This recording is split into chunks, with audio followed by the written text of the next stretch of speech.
Hi hello అందరికీ నమస్తే. ఈరోజు మీ అందరికి ఒక గుడ్ న్యూస్ చెప్పాలనుకుంటున్నాను. అది ఏంటంటే, ఏళ్ల తరబడి ఉన్న ప్రేమ అభిమానం, నా కోరిక ఎవరి మీద అయితే చూపించాలనుకున్నానో అభిమానాన్ని, సో ఈరోజు ఆ కోరిక, ఏళ్ల తరబడి ఉన్న కోరిక అయితే నెరవేరిందండి. అది ఏంటంటే, మన మెగాస్టార్ చిరంజీవి గారిని ఈరోజు నేను కలిసి వచ్చానండి. చాలా హ్యాపీగా ఉంది. అసలు గట్టిగా అరిచి చెప్పాలన్నంత ఆనందంగా ఉంది. నిజంగా సార్ ఎంత చక్కగా రిసీవ్ చేసుకున్నారు అని అంటే, నన్ను నిజంగా అండి నా లైఫ్లో ఇది ఒక మెమరబుల్ డే అనమాట ఈరోజు. సో ఇలాంటి ఒక రోజు వస్తుందని నేను అసలు ఎక్స్పెక్ట్ చేయలేదు. సో ఎవరైనా నిస్వార్థంగా ఒక మనిషిని అభిమానిస్తే ఆ అభిమానమే వాళ్ళ దగ్గరకు తీసుకెళ్తుంది. భగవంతుడే వాళ్ళకి మంచి ఆశీర్వచనాలు అందిస్తారు అని నాకు నిజంగా అర్థమైంది. మనస్ఫూర్తిగా ఆయనను ఆశీర్వదించారు. నిజంగా ఆయన గొప్ప మనసుకి, మెగాస్టార్లు ఎవరు ఊరికనే కారండి, గొప్ప మనసు ఉంటే అవుతారు. సో ఎంత బాగా మాట్లాడారంటే నాకు నిజంగా కన్నీళ్ళు వస్తున్నాయి. ఆ రోజు నా వీడియో చూసి నాతో కాల్ చేసి మాట్లాడి ఆ వీడియో నైట్ అప్లోడ్ చేశారు. మళ్ళీ నెక్స్ట్ డే మార్నింగ్ ఆఫ్టర్నూన్ కల్లా ఆయన నాకు కాల్ చేసి మాట్లాడారు. ఎవరో యుఎస్లో ఉన్నటువంటి సార్కి నా వీడియో ఫార్వర్డ్ చేసిన వాళ్ళకి నిజంగా నా కృతజ్ఞతలు తెలియజేసుకుంటున్నాను.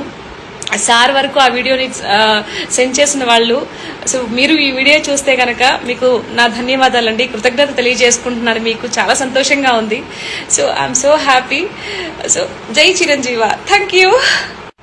అండ్ ఇంకొక విషయం ఏంటంటే, నాకు తెలిసిన విషయం నాకు ఫోన్ వచ్చిన విషయం ఏంటి అని అంటే, ఇవాళ చిరంజీవి గారిని కలవడం ఒకటైతే, మా ఏఎస్పేట నుంచి మా పుట్టిన ఊరు, నేను పుట్టినటువంటి ఊరు పెద్దభిపురం అండి, నెల్లూరు డిస్టిక్ లో ఏఎస్పేట మండలంలో ఆత్మకూరు నియోజకవర్గంలో ఏఎస్పేట నుంచి మా ఊరు పెద్దభిపురంకి 7 కిలోమీటర్ల డిస్టెన్స్ ఉంటుంది. సో ఆ 7 కిలోమీటర్లకి రోడ్లు అంతా కొంచెం బాగలేకపోతుండే, చాలా మంది పడిపోయి ఇబ్బందులు పడి యాక్సిడెంట్ అయిన వాళ్ళు కూడా ఉన్నారు. సో దాన్ని కూడా నేను రిక్వెస్టెడ్ గా మా పవన్ కళ్యాణ్ సార్కి నేను ఒక అర్జీ అయితే రాయడం జరిగింది. ఆయనతో అర్జీ పెట్టడం అయితే జరిగింది.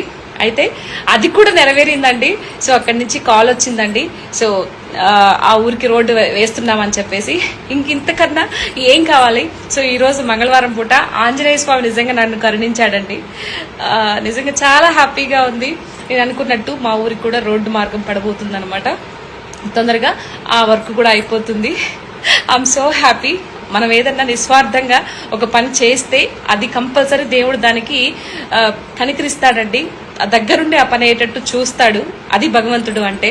అందరూ, ప్రతి ఒక్కరు కూడా ఏ విషయమైనా సరే, అది ఎలాంటిదైనా సరే, మన ఊరు మన బాధ్యత అనుకొని చేయాలి తప్పితే వాళ్ళు చేస్తారులే వీళ్ళు చేస్తారంటే కుదరదు. అడగంది అమ్మ కూడా పెట్టదంటారు.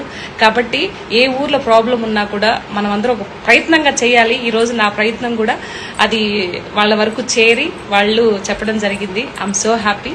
Thank you. జై చిరంజీవ, జై జనసేన. Thank you.